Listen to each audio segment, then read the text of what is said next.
and welcome to the Total Soccer Show. My name is Daryl Grove, and I'm joined by a man who's wearing a better pair of jeans than Harry Kane.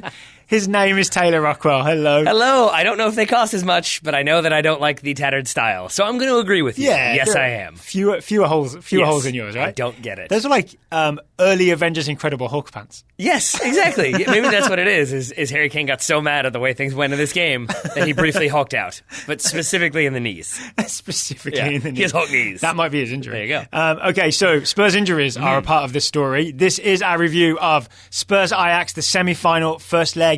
It finished 1-0 to Ajax. It did. An away win, a really good result for Ajax. A very good result for Ajax. But I have to say, first off, it doesn't quite count as one, but Daryl and I came to the office today to watch this game from watching the Avengers. Daryl said we have to make sure to not have any spoilers from the Avengers in it.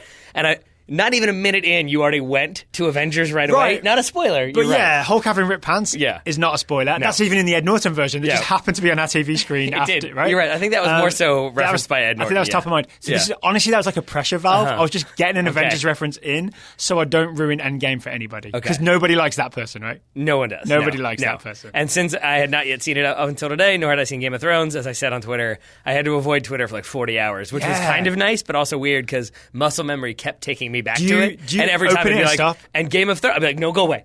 Yep. Yes, I did that too. Sunday night, I was an hour late watching Game of Thrones, and I kept checking. I checked Twitter for soccer, really, but other stuff's in there. Other stuff is indeed in there. All right, should we get back to Spurs Ajax? We probably should. Okay, so after watching this game and rewatching this game, the general theory here at Total Soccer Show Towers is that Pochettino got this wrong from the start, then he fixed it, but he fixed it too late. Yep. Yeah? That's about it. Okay. That's what I'd say. So, should we start with what he got wrong? Sure. Yeah, I'm going to say just the lineup and the shape. Just that. Because just only that. But here's why I put heavy emphasis on it being he very much got this wrong is Ajax do a very specific thing. Like, I'm not an Ajax expert. I've really only watched them, not at all in the Eredivisie this year, only in the Champions League. I could have named their starting 11 and their shape. It's the same every time, right? Yep. More or less, right? So, Pochettino knew what was coming. And yet, he picked the wrong shape, and then Ajax exploited that shape. Yes. Right? And maybe we'll get into the details of this as we go.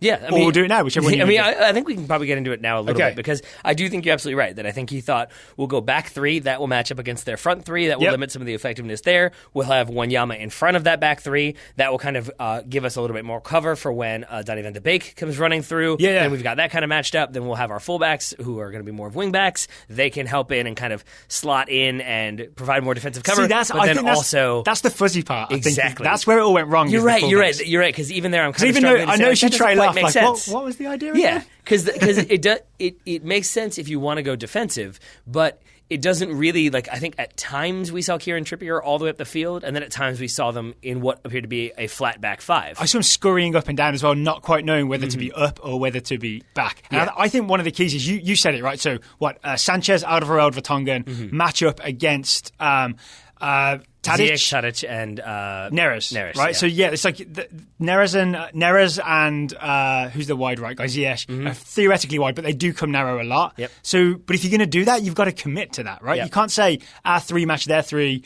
But we'll also have our fullbacks as insurance because then you leave your midfield super exposed. And the thing we know about Ajax, this is the key to me, the thing we know about Ajax is they're great at moving the ball around. Frankie de Jong can move the ball around. Van der Beek can move the ball around.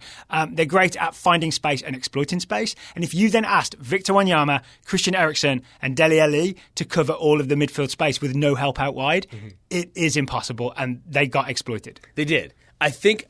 Though I'm kind of with what you've just said there, like connecting dots as to the other aspect of what Pochettino was going for here. And I think he was aware that the fullbacks for Ajax, Tagliafico and Veltman, very capable of getting involved in the attack, but also then getting exposed. So I think if you have Rose and Trippier kind of sitting back, they can absorb those late runs as well and be there to help with that. And then they can kind of spring the counterattack. So it isn't then just on Dele Alli and Christian Eriksen to try to kind of get the ball and make something happen in transition. The problem is that I think that makes sense, I guess, but even then, if you're winning the ball back so deep, it's going to be tough to transition into a counterattack that fast because Ajax can drop back. But it's also the case that you're transitioning into a counterattack with Fernando Llorente partnering Lucas Moura. He was the problem, right? Fernando Llorente, great as he was, and we'll get into it maybe in the second half when Spurs essentially went more direct and it was about Llorente headers and knockdowns. When they played into Llorente's strong suit, then it was fine. I think that's the key. Yeah, when they played to his strengths, then it made more sense. In the first first half of the first half, especially,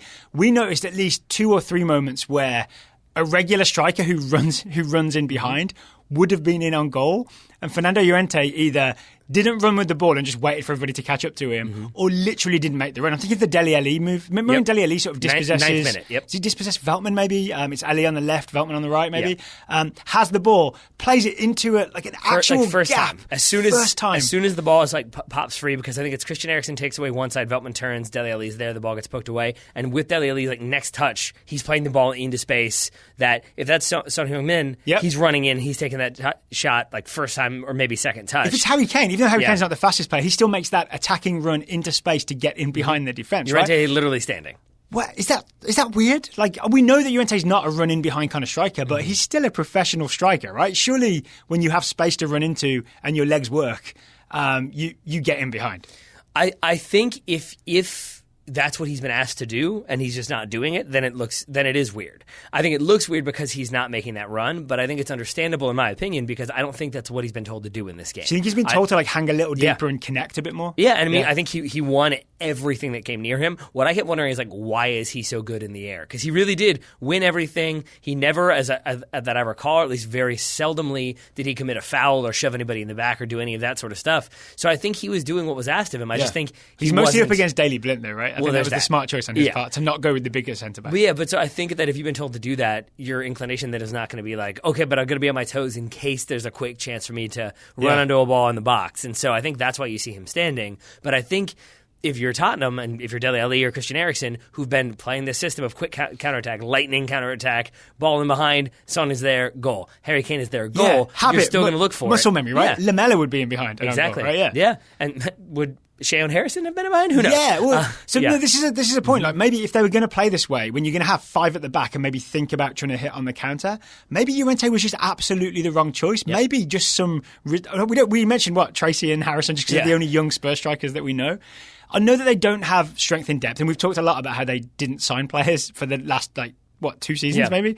But there's still somebody somewhere who's a striker in the Spurs, on the Spurs payroll, who could have at least been on the bench, right? Because when you look down the bench, literally no attacking players. Literally no attacking players. And so I think then it required Spurs to adjust what they naturally do, and I think that's why you saw a bit of a lack of connectivity in that final third for Spurs, at least in the first 30 minutes or so. Yeah. I do think once they changed the shape a little bit, once they went a little bit more direct, as you said earlier, then it started to work a little bit more because they had more of an idea of what they were doing and more of an idea of how to run off the ball once Llorente brings it down. So we know why the attack wasn't functioning, right? Why wasn't the defense functioning? Because I think the Ajax goal, for example... Victor Wanyama.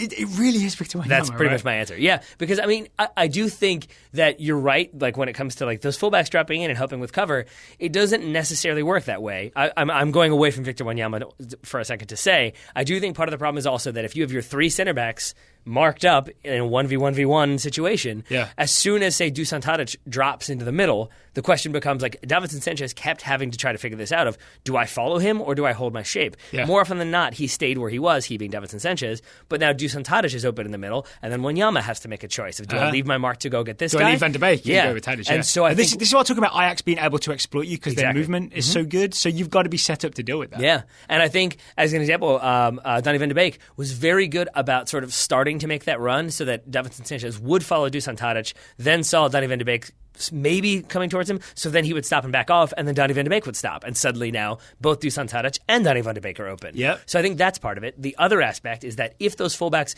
don't come charging forward, or the fullbacks for Ajax don't come charging forward and aren't highly involved in the attack, now if you're Danny Rose and that fullback is 25 yards in front of you, what do? Do you step to that fullback and then vacate the space that you're in, or do you sit there and wait? And I think that more often than not, they kind of sat and waited. But again, that allowed Ajax to have lots of time and space on the ball. So I want to speak slightly in defence of Victor Wanyama. Mm-hmm. I think so. He was the sort of the one, right? The one defensive midfielder. I think he made a lot of bad decisions.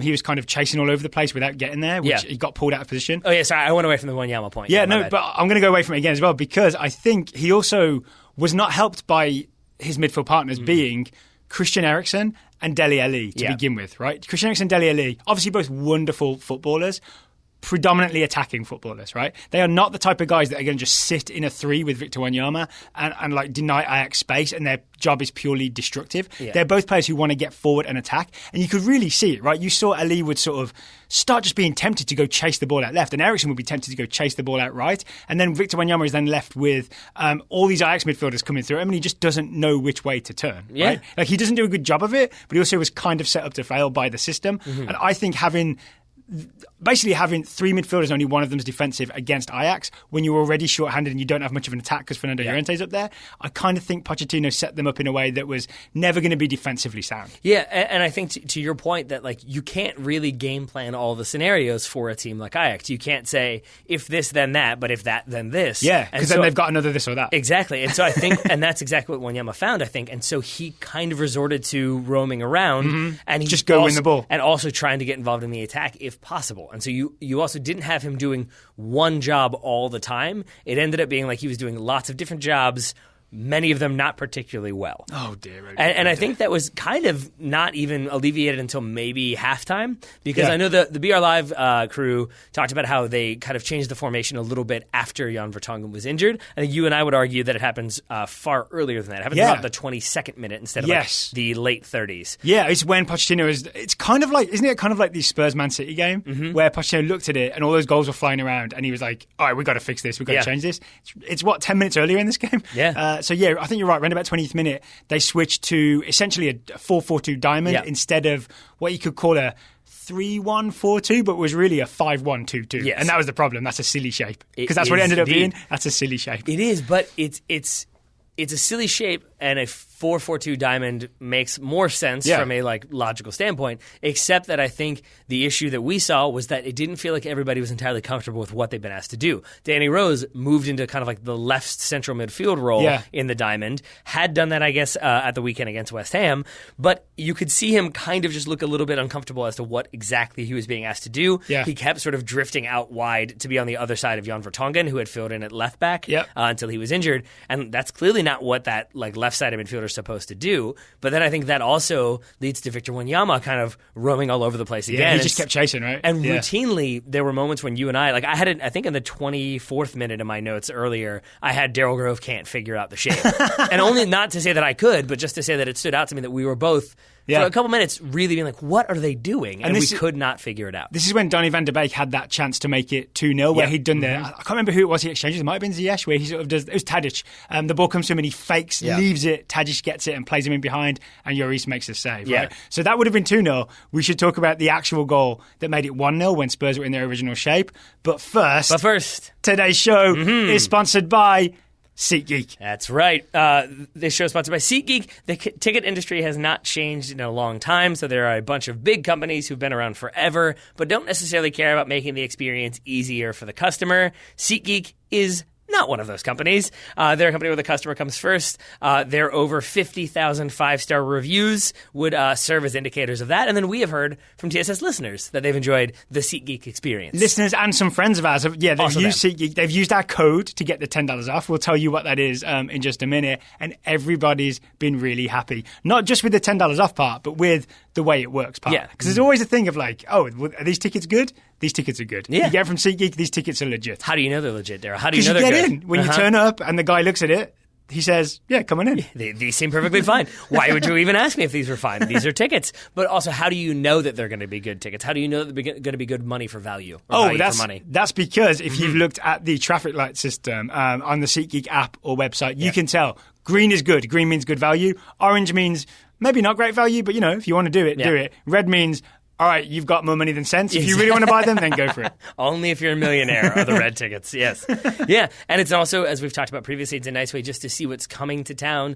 And then you just like to scroll through the SeatGeek app and see what's up, And we do... You should use it as an entertainment guide. We do a podcast for a living. My wife is a student right now, so there are some events that I would like to go to, but I use SeatGeek as a way to be like, okay, but one day when that comes back to town, then I can see it, and I can sort of look at when it might be coming back or what shows I would like to see one day down the road. I see. And if you'd like to get $10 off, that would make it a more manageable thing, yeah. You can get $10 off your first SeatGeek purchase. SeatGeek supports our show, so we hope you'll support them by getting $10 off. Really, they're supporting you with $10. This is How true. do people do that, Taylor? They can use our promo code TSS for $10 off.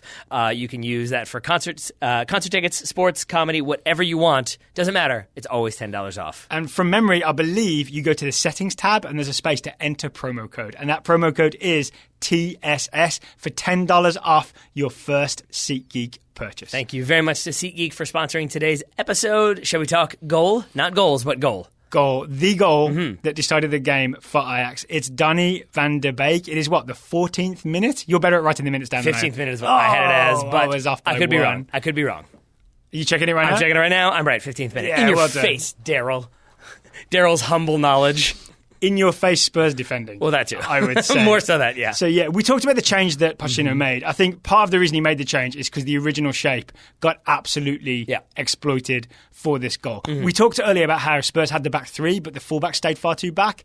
That happened on this goal, right? It was Trippier and Danny Rose were properly tucked in. Spurs were in a weird tight back five that was almost all inside its own area. And then the midfielders were essentially just running all over the place and then eventually collapsed back into what was basically just Wanyama and Dele Alli standing at the top of the box, hoping to get in the way of something. Meanwhile, Ajax have the ball and they're knocking it around. In my mind, this goal starts with a throw-in, right? The Ajax possession starts with a throw-in. But the moment when Spurs are busted open is that weird Donny van der Beek, it's not a Cruyff turn, it's just a quick spin with his instep back heel type thing. He receives it with his plant foot, the inside of his plant foot, so it goes at a right angle, and then he turns really fast. And that does seem to completely disarm Tottenham a little bit, so much so that they're kind of dropping and defending and kind of just scrambling to find their space. Because we paused it, right? He gives it to Ziyech after he does this, and we paused it, and you see all four Spurs midfielders almost just standing, they're forming the half of the centre circle. They're not in any type of good defensive position.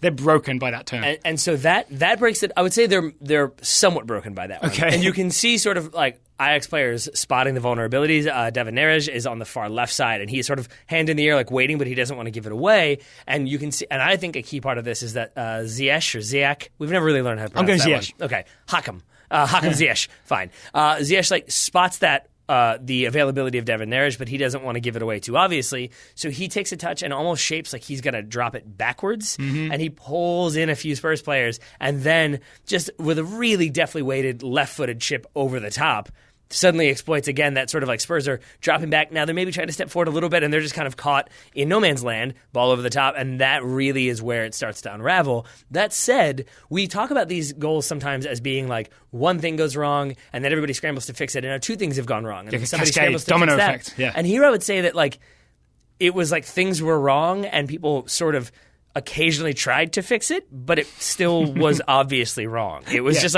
the ship is sinking and you're bailing, but you're bailing into the boat. It wasn't making it any better. The ship is sinking, get more water on board. That should do it. Water cancels out water. Everyone knows that. Because it was as the ball was moved, David Neres makes that run. I think he drops it to Shona. Shona plays it to Ziyech. Then Ziyech plays it in for Donny van der Beek to score. But with every pass, it's two Spurs players looking at me oh, right, we should mark that guy. And then they do. Oh, wait, that guy's open. We should get to him. And then they do. We mentioned him earlier. I honestly think that one of the big culprits here is Victor Wanyama. Because he is sort of just standing at the top. As Neres is going down the left, he's kind of standing at the top of Spurs' area, not really marking anyone. It's right? He's trying to, I think, theoretically cut out the kind of reverse ball back to the top of the box. Yeah. But he's... Alderweireld's free anyway. Alderweireld could be doing that. And right? also he's not doing that because he's standing in the box. So that he's actually, the split is on for that pass. And then he's also not marking anybody. Shona's ahead of him, but he's I want to say 15, 20 yards ahead of him. There's no way he's cutting out a pass to him. No, right? and so then, much so that leads because I think he should be on Shona and he's not. And so then Dele Alli has to go get to Shona, but it's Dele Alli who then leaves Hakim Ziyech. Yep. So when he gets Who's the ball... tracked, right? Ali has tracked Ziyech all the way through to the top of the box. Yeah, and then he steps out to try and get to Shona. Then Shona just obviously exploits that. He's all these Spurs dummies are running at me. I'm just going to square it to Ziyech. And then Ziyech has Veltman running outside of him, so he could have gone wide if he wanted to. But there's Donny van der Beek, who has found a gap between left centre-back Jan Vertonghen and left back Danny Rose. Yep. And I think he's done a really good job of being marked by neither of them, by sort of tricking them both into thinking the other one's marking him. Yes. Yeah? I think it's that, but I also think we watched this a bunch, and it never seemed like either one was necessarily concerned with marking him. And it makes me wonder if maybe what Spurs were working on of, we know Ajax are going to be aggressive in their passing. They're going to try to get the ball into good shooting positions. One thing we can do to limit that is to make sure we step aggressively whenever the ball goes backwards. And I do think that's what they're doing here. So I think they're holding a line. I think they're more focused. Well, they don't end up doing that. But yes, I think they're trying to hold a line that's relatively aggressive in relation to where the ball is on the field. That it's, 25 yards from goal, and I think they're trying to step out. But I think because of that, they're not necessarily doing it all as a unit, which is why Donny van de Beek ends up onside, because Kieran Trippier is behind the line. And he is onside, right? We saw the replay where Trippier's shoulder essentially is deeper than Donny van de Beek's farthest forward foot. Exactly. And that's it, onside. It is, yes. But I think it's also the case that if you're then focused on stepping and keeping a line and making sure you don't break that line, you're not as focused on marking individual players. And I think that's the other reason why Donny van de Beek is able to get that ball and no one really seems alive to it. I think Danny Rose tries to cut the pass out. He does like a lunge to try and intercept, but the pass is too good. It's a great ball from Ziyech. It's a great ball, and it's a great finish from Donny van de Beek. Yes. Because he puts Lloris on his bum. He does, because he does like a pump fake almost. Yes, and that that's puts the word. Lloris going the wrong way. Then he passes it to the far corner. But, I mean, in those moments, when you're Ajax playing at Tottenham in a Champions League semifinal, you could expect, you maybe shouldn't expect, but like we've seen those moments where the big moment like kind of makes the player panic. And when you've got all that time and space and you're kind of looking like, are you sure I'm onside? Okay. Like I think we could have easily seen that be blasted right into Hugo Lloris or shot wide or blasted over. It's a credit to Donny van de Beek that in that moment, not only does he finish, but he finishes by sort of juking Hugo Lloris and then just passing the ball in calmly. Have we, there's been a lot of focus on Frenkie de Jong, who I think had a fine game, but not like an outstanding, he didn't stand out in terms of dominating the game, but he did a lot of nice little good stuff, especially some clever little like slice passes that really annoyed Spurs because they were chasing the ball. And he's going to Barcelona, right? So a lot of focus on Frenkie de Jong. A lot of focus on Matthijs de Ligt because he's the centre-back, he's the captain. People are talking about him as the next big move. No one's really talked about Donny van de Beek, right? And I think this was the game for me where I suddenly realised, oh, he's as good as those other two. Yep. He's in that class of like Ajax future superstars. Yeah. I think it's just because maybe I'll speak for me, not you. I'll say like he's been on our radar for a while because he's been in the scouting network for a while. And I think we stopped receiving updates though, right? Somebody stopped sending updates. There you go. But I think that can be a good thing in that it makes us kind of alive to younger players who are doing things in a way that then we can be like, oh yeah, this random team is playing this random team and we know about this kid because he's been in the network. But it can also be the case that when you've got a lot of other young, exciting players coming through, he suddenly becomes like, oh, he's been there forever, even though I think he's only 22 or thereabouts. So, like, I think that's probably part of the reason why is because I look at him as like, oh, yeah, he's been there forever. Yeah, he's an Ajax veteran. Yeah, exactly. Which I guess if you're truly an Ajax veteran, then you're starting for Tottenham's back line. That's how that works. But yes, I think you're right, though, I think that's probably part of what makes this particular Ajax team so deadly is that they have a number of players who are more than capable of stepping up. I mean, I doubt Dusan Tadic is going to get talked about much in this podcast or in other podcasts breaking down this game, but his movement caused so many problems, and it's the same for Donny van de Beek. Sometimes high, sometimes coming deep. Like no one knew what to do with him. Yeah, like the dummy, but like for the dummy sequence that you talked about, that was almost a second goal. If Donny van de Beek maybe just lifts it a little higher over Lloris, who again overcommitted and kind of bought the fake again, but it gets saved for a corner. I think it was. That's Donny van de Beek makes a 20-yard run to one side, then a 20-yard run back to the other side. Dusan Tadic drops in again and gets the ball, and it's the movement of those two that opens up opportunities. In this case, for each other, but in a lot of other situations for the kind of more known entities in this squad. There's a lot of Spursy stuff to talk about, but before we move on from Ajax, I think we should talk about the goalkeeper. Let's do it. Onana was absolutely superb. He was, because he had to do what he did today, which is be aggressive off his line. I will echo what you said, which is that we haven't watched Ajax in the Eredivisie. We've watched them a few times in the Champions League, so I don't know if this is a like hallmark of his game, being aggressive coming off his line, especially on set pieces, but I think in this game it had to be, because Llorente, as I said earlier, was so dominant, and I think consistently matched himself up against players who he was probably always going to beat in the air. And then you've got exactly. And then you've got Vertonghen and Alderweireld coming in, at least Vertonghen for the first 30 minutes. And so I think given the high line that Ajax were trying to play to make sure that Spurs... From the free kicks especially, right? Yeah. To make sure that Spurs basically weren't able to kind of make the runs that they were comfortable with. If you've got that huge amount of space, it necessitates a goalkeeper who's coming off the line to win those balls. Onana did it every single time. Yep. And even though it's obviously a very unfortunate incident where Vertonghen gets the concussion, we'll talk about that whole incident afterwards. It's worth remembering that even in that moment, Onana gets to the ball first. He punches that ball clear. He does. Right? I mean, yeah. So that's excellent. He also never really gives Ajax any moment to be worried about that I remember. Yeah. He looks so calm. And because of that, the inverse is also true, that he never gives Spurs players a reason to be like, ooh, okay, he can be gotten. We can try this. Let's do this. They end up, I can't remember a single really clear-cut chance for Tottenham. I don't remember any breakaways. I don't remember any 1v1s that he saved. It's a lot of headers, right? It's basically headers onto the roof of the net.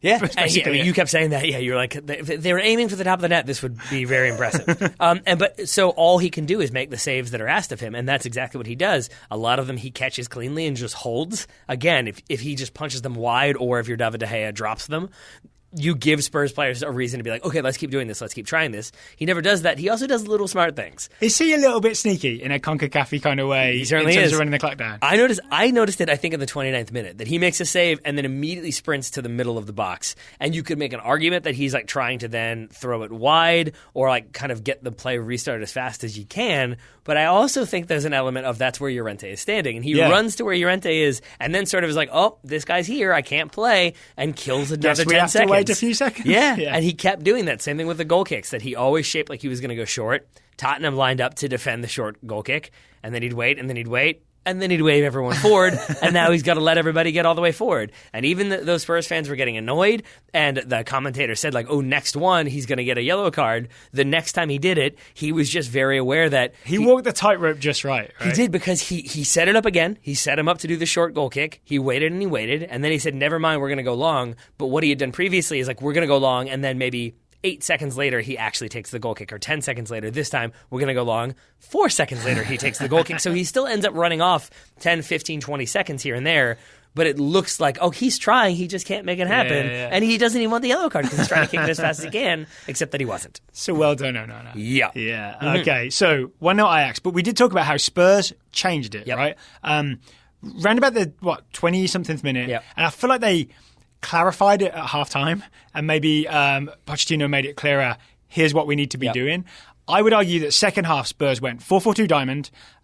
They went direct to Fernando Llorente, and either Llorente flicks it on for Lucas Moura or Dele Alli from the tip of the diamond running behind him, which is an effective enough idea, or he doesn't quite win it, but then Spurs press and win it back high. Right? So it was like go direct, and then if we don't win the ball, counter press, and maybe something happens. It's a really blunt game plan, but given what Pochettino, the tools he had to work with, and maybe we'll talk about the reasons behind that later, I think it was the best choice for the second half. I agree. And I think it did. I think it pretty effectively nullified Ajax. I think Ajax maybe also nullified themselves. I think they didn't want to get caught in any sort of transition. Well, they started looking a bit panicky as well, right? Once Spurs pressed, they would just essentially kick the ball away, and then Dusan Tadic is no match in the air for Davinson Sanchez. No, not at all. But I also think another element of this is that Sissoko comes in, and Sissoko also, in the way that Onana kind of walks a fine line, so too does Sissoko, because there's lots of moments where I think the commentators again are like, ooh, next one's probably going to be a yellow card. No yellow cards for Sissoko, but he had no problems putting a body in, putting a challenge in, maybe just after the ball had gone. There was the one, who was it who got into it in the far corner? Was it David Neres and Kieran Trippier? And they kind of get into it. No, it was Danny Rose, right? And I think Neres holds him down. That was the first half. In the second half, near the end of the game, there's one where like David Neres and Trippier are fighting for the ball, because I thought Trippier fouled David Neres. Oh, yes. David Neres did too, and so then he fouls Kieran Trippier. And then when he gets up, he's kind of talking, and Sissoko just kind of steps in front, and Sissoko's a good foot and a half taller than him, and that kind of ends it right there. And I think that like presence and the physicality of Sissoko, not to mention obviously his skill on the ball and his ability to kind of help transition to attack, but just I think that little bit of like steel in the midfield is what Spurs were lacking in those first 20-25 minutes. We're full of praise for Sissoko in the Man City leg, right? Especially his decision making in terms of when to double team, how to sort of dominate space, when to close things down, when to step back. And I think that was missing. When it was Eriksen and Ali trying to be central midfielders, that was missing. When Sissoko comes in, I think even Victor Wanyama's randomness at the bottom of the diamond, it's kind of Sissoko makes up for it in terms of his ability to his soccer IQ, essentially, where to be and what to do. Here is my question. He was injured, right? Is that why he didn't start? Because for me, I think he's coming back from injury, yeah. Okay, so there's at least a good he wasn't like Pochettino looked and he's like, Sissoko doesn't need to start this game. No, I think it was more so like what I always go back to is the Diego Costa of like you'd rather sub a player on for 20 minutes when you need them versus start them and only get 20 minutes out of them. Yeah, fair enough. My question for you, which was actually your question for me, but I'm stealing it, was who was Sissoko going to come on for? So he obviously comes on. Warming up, right? Yeah, he obviously comes on for Jan Vertonghen. Again, we're going to talk about that in a moment, but it's because of the head injury. But the question is, though, would that have been the change? Because I can't imagine he's taken off Vertonghen. No, absolutely So not. then basically it's either Danny Rose or Victor Wanyama. That's my two most likely candidates. So it could be Danny Rose because he's essentially playing out of position as left centre mid in a diamond. It's also kind of harsh, right? Maybe you take out a centre-back because you've actually got too many centre-backs and Vertonghen's not really a left-back. So maybe it could have been Sanchez or Alderweireld, but that feels weird. I really think it was Wanyama just because he was having such a bad game. I think so, too. It's weird to say because that's not... It is the kind of juggling of, like, we both thought maybe Llorente and then we realized there's no other attacking options. So if you take off your lone striker to bring on another midfielder...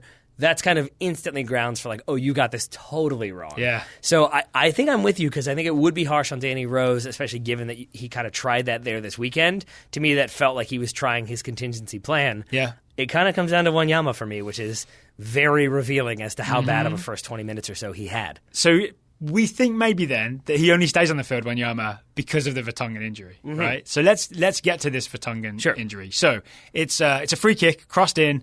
It's Vertonghen and Alderweireld go up for the ball. Onana gets there first, punches it away. And as far as I can see, because the ball's gone, Vertonghen puts his nose, I think, into the back of Alderweireld's head, which is kind of a solid area. I would say that Alderweireld puts the back of his head into Vertonghen's face. Okay. Because I think Vertonghen kind of wins the ball. Like he gets ahead to it as Onana punches it clear, but I think the follow-through meets Vertonghen kind of backing up into him. Okay. So I think it's a little bit of column A, a little bit of column I guess B. maybe there doesn't need to be blame, right? There's just an unfortunate mid-air collision. It's what happens next that is concerning me, you, and I'm guessing everybody who watched.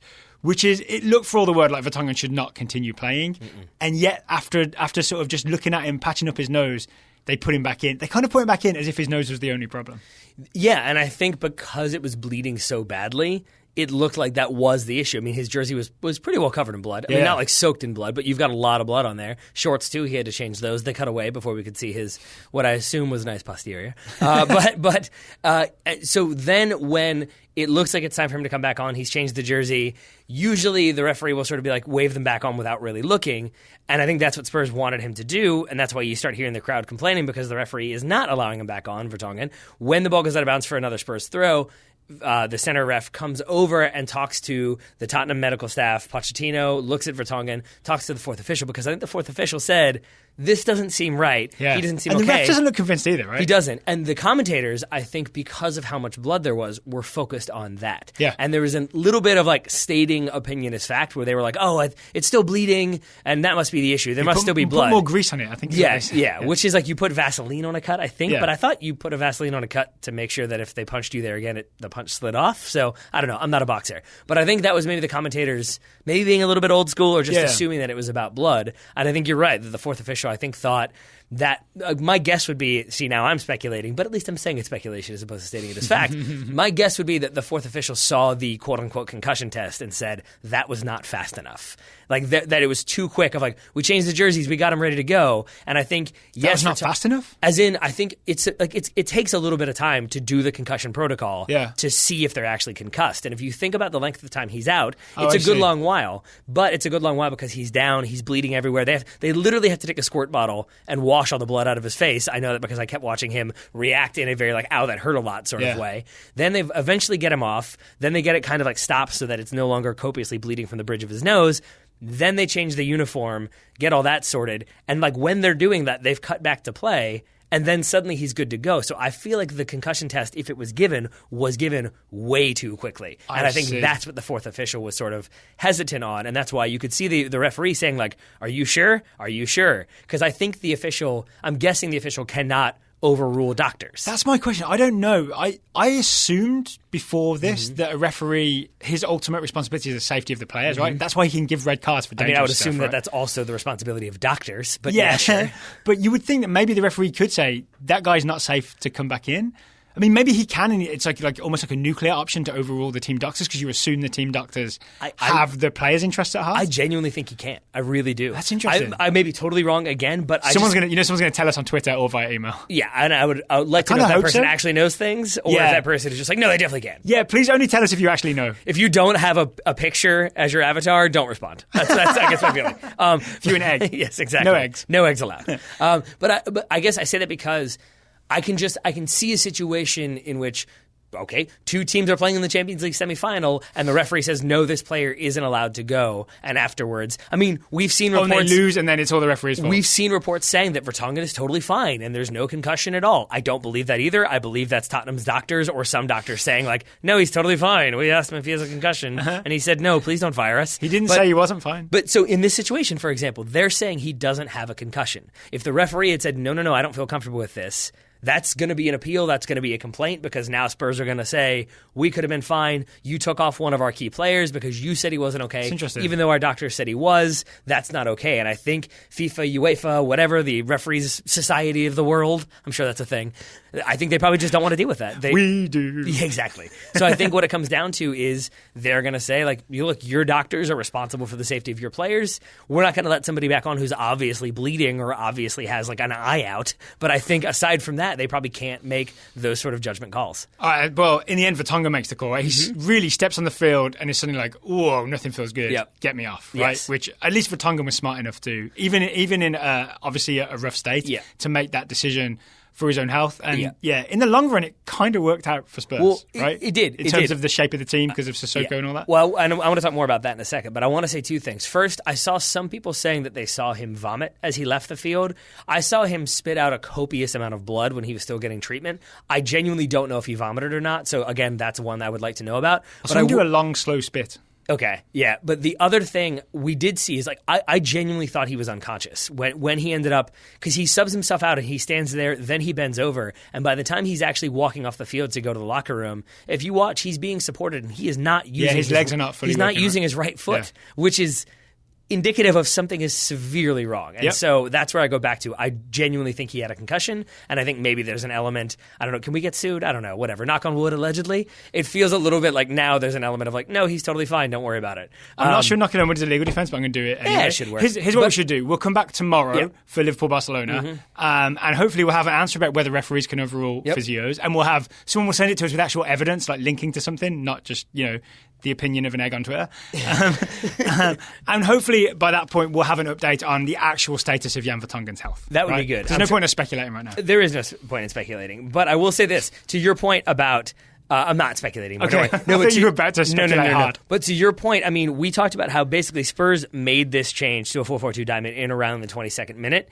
Vertonghen asks he gets injured and goes down like the 31st, I think. Okay. That's when they have their first long break, and then he gets injured and they make the change. But I would say that injury to Vertonghen, the commentator said it. They're like, Pochettino's a great man, all due respect to him, but he's not focused on Jan Vertonghen right now when that injury occurs. He's pulling the players over to tell them exactly what to do, because I think between when Danny Rose moves to central midfield on the 22nd and that injury to Vertonghen, it's a lot of Danny Rose looking around. It's a lot of Wanyama. Right? Again, it's when that Van der Beek leave and 1-2 with Tadic a moment occurs. And so are you about to say that essentially that was the moment where Pochettino could gather everybody and be like, hey guys, here's what you're supposed to be doing? Because, I mean, really, if you go back to that 22nd minute, it's like, I think there's a foul on, I can't remember who it is, there's a foul on I think it's Tadic gets like kind of like a knee in the back and he goes down. And while we're seeing the replay is when I think Pochettino tells Danny Rose to go play center midfield, because when the foul happens, Danny Rose is a left winger, or left wing back rather, and when we cut back from the replay, he's playing in central midfield. And I think that's 5 seconds. Mm-hmm. So to go from Pochettino having 5 seconds to say like, hey, go play central mid and do that thing that you did the weekend, okay, good, versus now you've got like a break with this injury, he's got a couple minutes to pull everybody over. I think that's where it kind of allows him to stabilize. All right, and to wrap this up big picture wise, sure. I'd stand by our thesis at the top of the show, which I think we've proven by talking it out, which is that Pochettino got this very wrong to start. Ajax exploited it. He switched to the 4-4-2 diamond, went direct to Llorente, then try and counter press the knockdowns, try and make something happen. It was the right fix. It was the only thing he could have done. It wasn't quite enough because Spurs still lost 1-0 at home in that beautiful new stadium. Now they've got to go to Amsterdam with a deficit and an away goal against them. I would say it's still either of Pochettino's making or of Spurs are making this problem. That the best he could do with the tools he had was what he did in the second half because there weren't enough tools. Yep. I think this is one of the big moments where you can say the lack of Spurs depth, the lack of signings was absolutely clear as day and blinking as a problem. I agree completely. And I think I don't think this is just because I talked about this in our Spurs preview at the beginning of the season, and now I'm sort of haha, I was correct. But you look at, they've got injuries to, I had it written down, Harry Kane, Lamela, Winks, and Serge Aurier. Then you've got Sissoko and Vertonghen returning, but both of them played in this game. Son Heung-min suspended. Yeah, but to me, that's not an injury crisis. That's a product of you're playing a very intense system for the entire season on multiple fronts. Yep. And I think we saw this coming. Lots of people saw this coming. And so I guess I'm frustrated by the narrative that I've seen a little bit of oh, poor Spurs, and how could they have known? And they're battling this injury crisis. And it's well, they could have known when they signed people or registered Vincent Janssen to the Champions League squad. I think it is an amount of injuries, but I think there are other teams where this wouldn't be sort of, we can't even get a striker on the bench. Amount of injuries. So it feels more like a crisis because of the lack of depth. It does. Right? And it's also, I would say, I totally agree. But it's also. And because Vincent Janssen appears to be no good. Is Serge Aurier going to start for them at right back? I don't think so. It's going to be Kieran Trippier. That's my opinion. I don't think Harry Winks would necessarily be a starter in that Spurs 11 if they have their full strength team. Same thing for Eric Lamela. So I would say you're missing Harry Kane, who's your starting center forward, and you're missing Son through suspension. So I guess that's the other thing for me is it's not like they're missing 6 starters and they had to figure things out. They're missing 2 starters and a lot of depth. I'd throw Eric Dyer's semi-injury. He's basically on the way back, right? So he wasn't quite ready to go. Yeah, but they did have depth at midfield. You just, with all due respect to him, I think they got to the bottom of their first team depth with Vincent Wanyama. Yeah, that's definitely true. that's definitely true. But they didn't even have a Vincent Wanyama for the bench at striker. I think it's Victor Wanyama, but I could be wrong on that one. Oh, excuse me.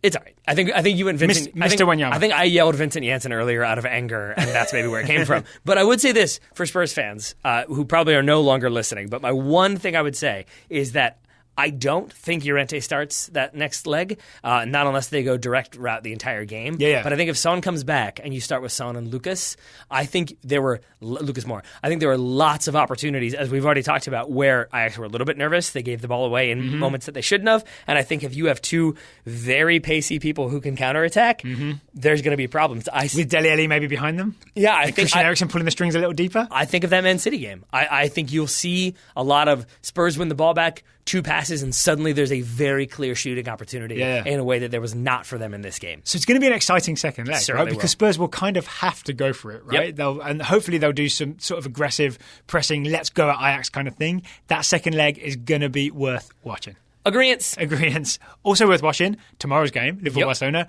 We will be back to cover that game. Sure will. All right. Taylor Rockwell, thank you for taking the time to talk to me today. Right back at you, buddy, and thank you for watching The Avengers with me. I enjoyed it immensely. No spoilers still. Listeners, thank you for listening. Here's a spoiler for The Avengers. It was really good. If you're on the fence about seeing it, go see it. It's a really good movie, right? Yeah. I couldn't believe Thanos killed Jon Snow. It's a weird twist. Didn't see it coming. Listeners, thank you for listening. We'll talk to you again tomorrow.